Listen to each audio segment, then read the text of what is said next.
You're never too busy, too tired, too old, or too anything to pursue your dreams. Welcome to the Distracted Dreamer podcast, where you'll learn how to move all those never-ending distractions aside and chase your dreams with confidence.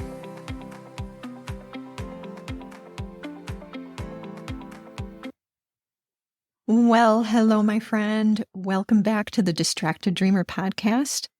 I'm your host, Carlene, and I just want to tell you how happy I am that you are here today, because we are talking about something that's very tender and complicated and deeply human. And it's the dream of being a parent, of having a family. And maybe your dream looked like snuggles at sunrise or messy art projects, weekend pancakes, giggles in the back seat, and a rhythm of life that felt joyful, connected, and full. You imagined milestones celebrated with ease, a supportive circle of fellow moms, and weekends at grandma's feeling like magic. And that dream is beautiful, and it's real for moments. But what we don't talk about enough is what happens when that dream collides with the reality of modern parenting. Because the truth is, parenting today asks more of us than ever before. And too often, it leaves us wondering if we're enough. So let's be real. Raising kids while working, no matter if it's from home or commuting to your job every day, isn't exactly easy. Company support and flexibility for parents is severely lacking.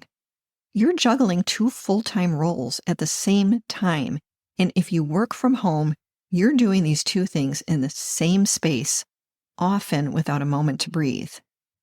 And yet somehow, you're doing it with grit, grace, and more love than anyone sees. Your home and family distracts you from your work distracts you from your home and family. You feel like you have no control over anything. You spend your day reacting to whatever pops up and needs your attention, and that is draining. And yet, you push yourself to do more, and it's a never-ending cycle of stress. And here's what I really want to unpack today. It's that quiet, persistent weight so many of us carry. You know it. Guilt.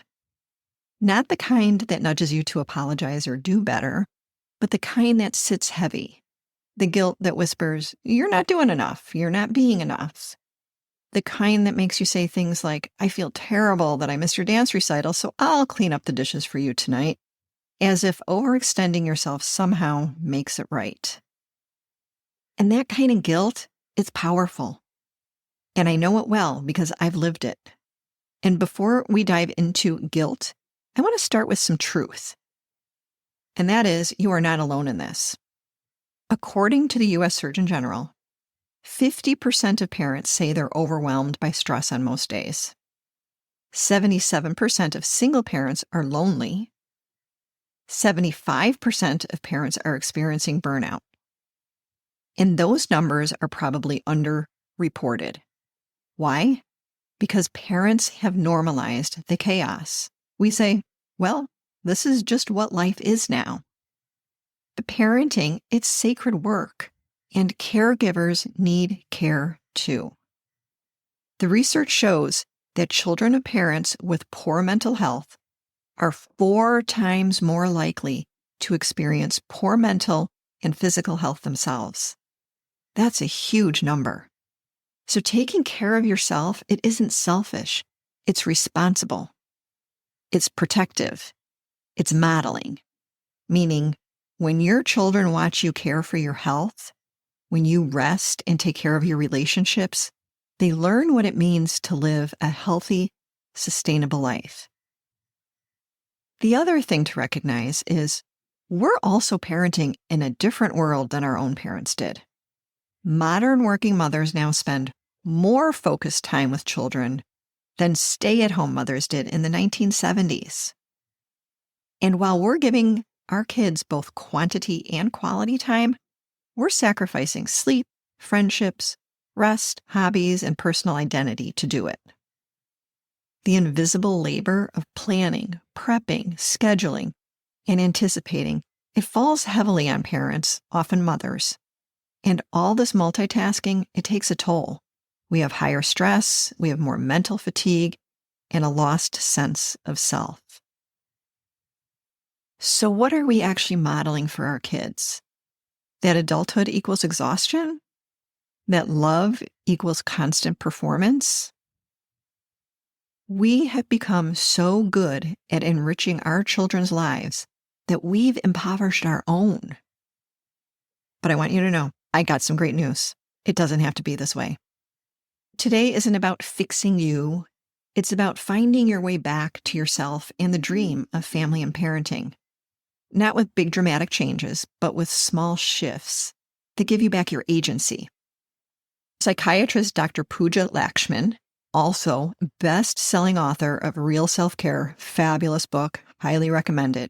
She says that agency is about reclaiming your ability to take action, even when life feels out of control.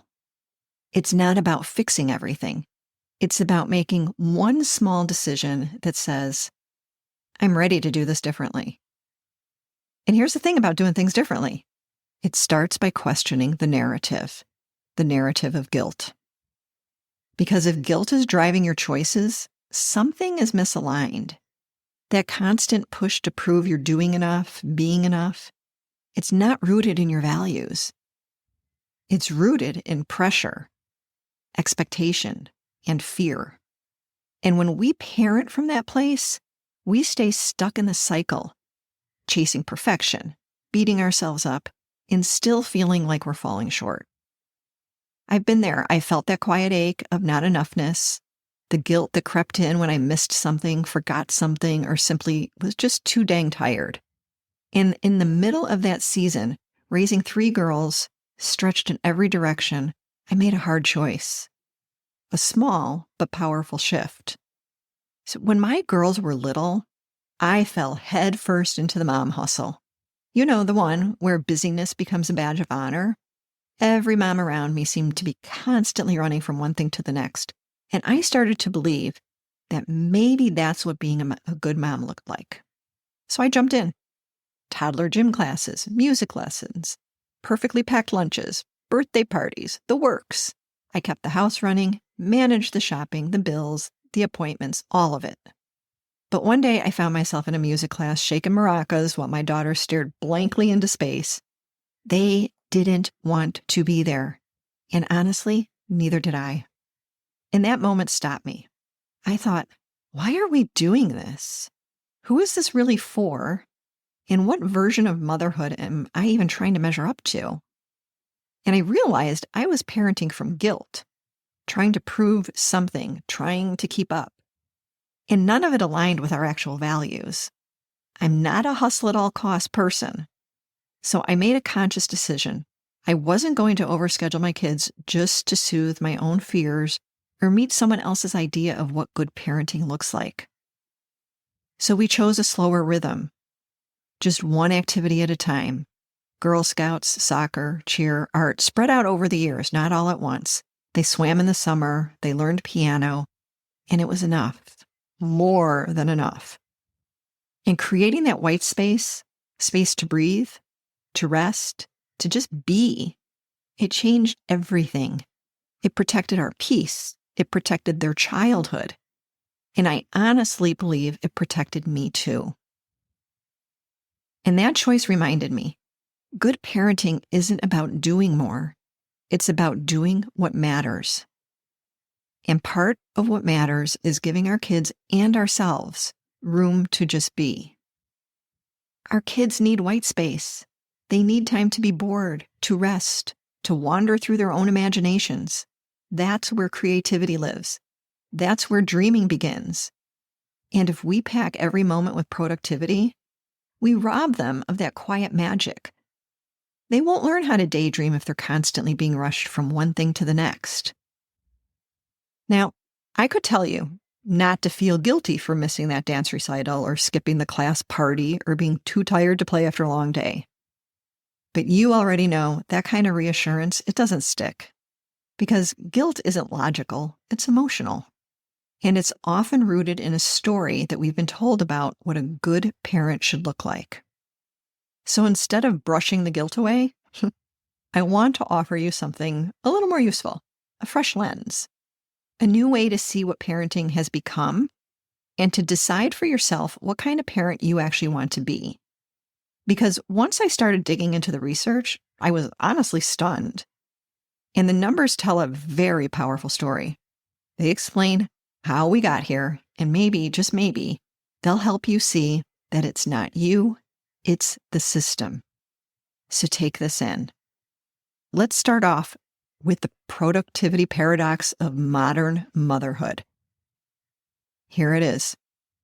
Despite the fact that today there is an unprecedented number of women in the workforce than ever before, we are also more present with our kids than ever before.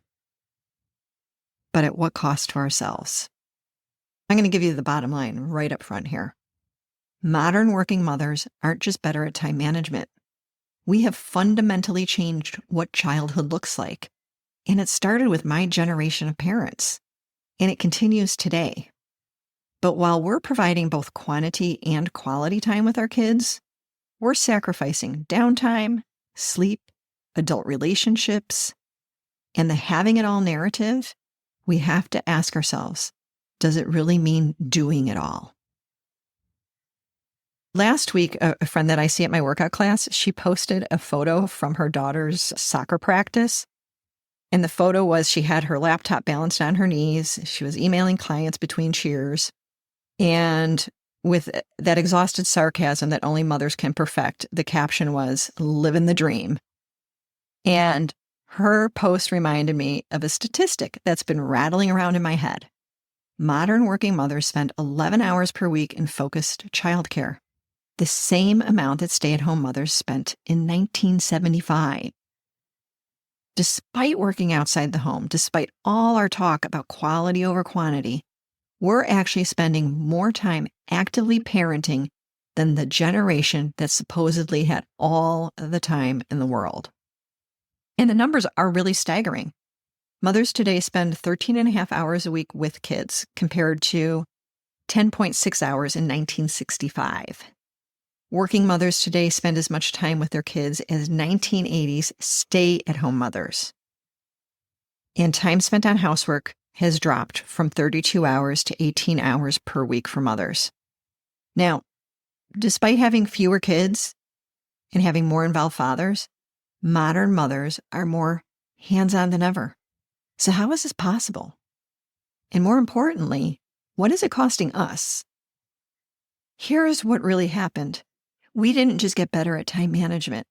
We compressed childhood into a higher intensity, hyper-structured experience.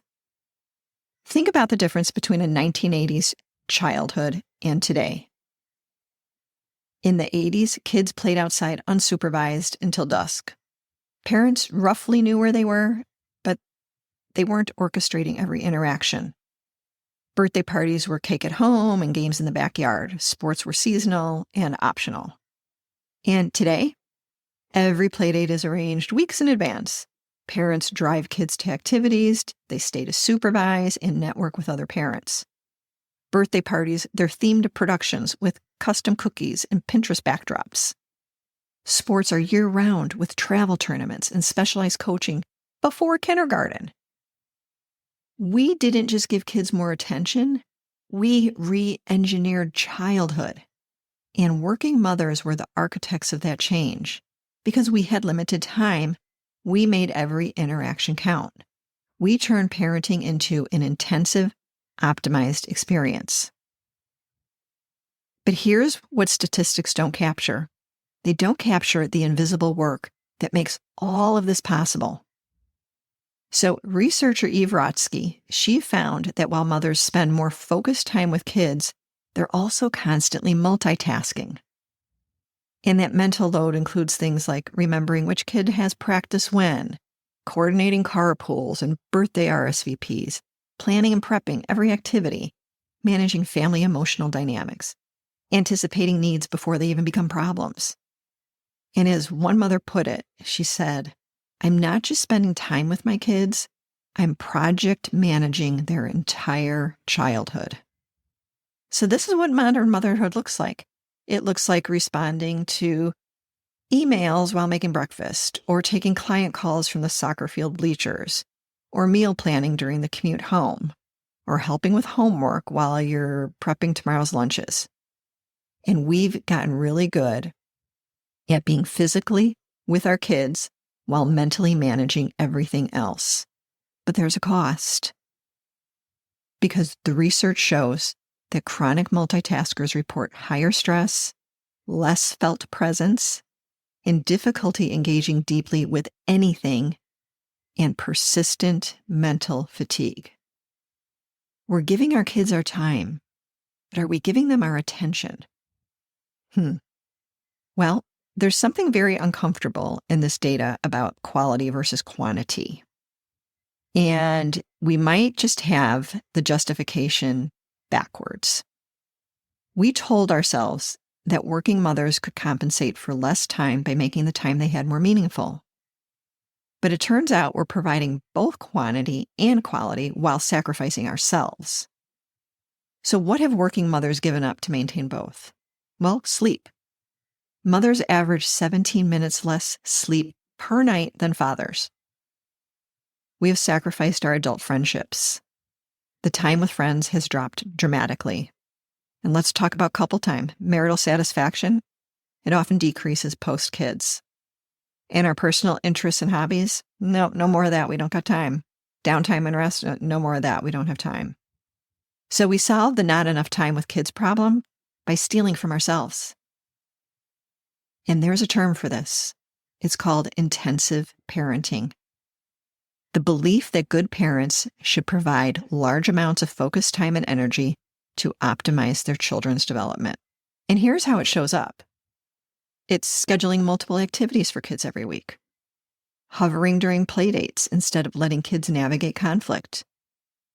How about researching and optimizing every aspect of our kids' development? Or here's the feeling guilty when we're not actively engaging. And lastly, we measure our parental success by our kids' achievements. Oof. And ironically, studies show that this level of involvement, it doesn't necessarily produce better outcomes than the benign neglect of previous generations like in the 70s and 80s. So let's be honest about what we've traded. Okay, first let's talk about what we've gained. We've gained more involved fathers. Yes, love this. We have a greater awareness of child development. We have much closer parent-child relationships. And we have more educational opportunities for our kids. But we lost things too. Our kids lost a lot. So our kids lost independence and problem-solving skills. They lost unstructured play and boredom, which sparks creativity. They lost multi-age peer interactions in the neighborhood. And then we lost the ability to have adult lives separate from our kids. If you recognize yourself here, you're not alone. But I think there are ways to honor both your desire to be present and your need for sustainability. So here are 3 small experiments that you can try. Try some protected focus blocks. Instead of being semi-available all day, create specific windows of full availability, followed by protected time for yourself or work. So for example, 4 to 6 p.m. is kid time. No phones, no emails. And then maybe 8, 9 o'clock, whatever your kid's bedtime is your time. Kids know not to interrupt unless it's an emergency. The second experiment you can try is try the boredom challenge. Once a week, give your kids a completely unstructured afternoon.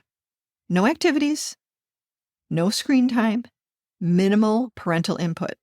See what they create. The third experiment is do an adult friendship audit and track how much time you spend in non-work related adult conversations without kids present, and you're not talking about your kids. If it's less than 2 hours per week, maybe something needs to change. And maybe the most radical move isn't spending more time with our kids, but redefining what enough actually is.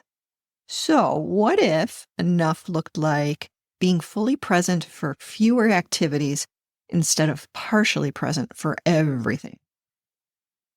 What if enough was teaching our kids to entertain themselves without all the screens rather than being their constant entertainment? What if enough was modeling a life where adults have interests and relationships beyond their kids? Or what if enough was showing kids that parents are whole people, not just caregiving machines? So this isn't about loving our kids less. It's about loving them sustainably. Now, in Denmark, there's a concept called hygge, which includes letting kids be bored and figuring things out for themselves. And Danish parents are present and loving, but they don't feel obligated to optimize every moment. The result? Danish children consistently rank among the happiest in the world. Danish adults report higher life satisfaction and better work-life balance. They've figured out something that we're still learning. Children benefit from having parents who are fulfilled humans, not just devoted caregivers. So now it's your turn. How about we do a presence audit? So what would that look like? This week, track not just your time with your kids, but the quality of your attention. And for each interaction, ask, was I fully present or multitasking? Did this feel energizing or depleting? What would have happened if I'd done less but been more focused? And then reflect. Where am I giving time out of guilt versus genuine desire?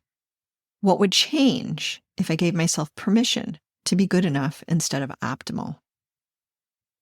And how can I model having a life outside parenting for my children? Now, here's the thing about all those statistics that we've talked about.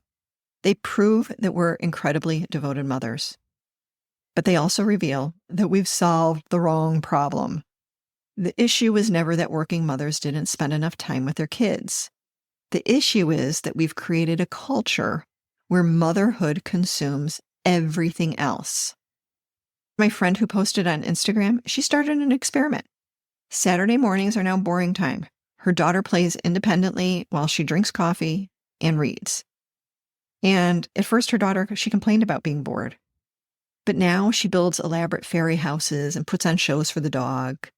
And she says that now she's remembering what it feels like to think her own thoughts. Now, maybe that's the real revolution. Not spending more time with our kids, but teaching them and ourselves that love doesn't require constant performance. And all of this, the data, the stories, the constant multitasking, it can feel like a wake-up call. And that's exactly what I hope it is. Not to overwhelm you, but to give you a new perspective. A moment to step outside of the noise and say, wait a second, is this really working for me? Is this working for my family? Because once we see the invisible forces shaping modern motherhood, we can begin to untangle ourselves from them. And that starts with noticing how guilt shows up and what we do with it. So I want to offer you a few reflection questions around the guilt. These are gentle check-ins you can use when you feel guilt creeping in. And I'll walk you through each one with a real-life example to help you see how it might sound in your own life. Question 1. What triggered this guilt? Was it missing something, saying no, or feeling distracted? An example answer to that would be, I felt guilty after I told my son I couldn't help with his Lego project because I had a meeting. It was his disappointed face that triggered it. Question 2. How did I respond to the guilt? Meaning, did you try to fix it? Did you overcompensate? Did you beat yourself up? So an answer might sound like this. I ended up staying up late to help him build it anyway, even though I was exhausted and really snappy. I wasn't really present, and I was just trying to erase the guilt. Question 3. Is this guilt based on my values or on someone else's expectations? Ask yourself if this pressure aligns with what truly matters to you. Here's an example of how an answer might sound. I realized I felt guilty because I think good moms should always drop everything. That guilt didn't come from me, it came from an old narrative. Question number 4.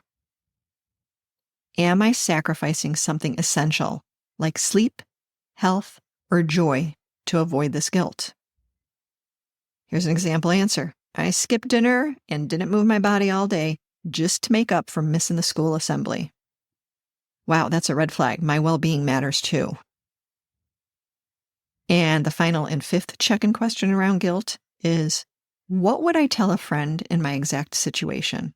Little spoiler alert here, you would probably be way more compassionate. So here's an example. If my friend told me this story, I'd say, you're doing your best. Your kid knows you love them. One missed moment doesn't erase all the ones that you show up for. And then you would think to yourself, so why is it so hard to say that to myself?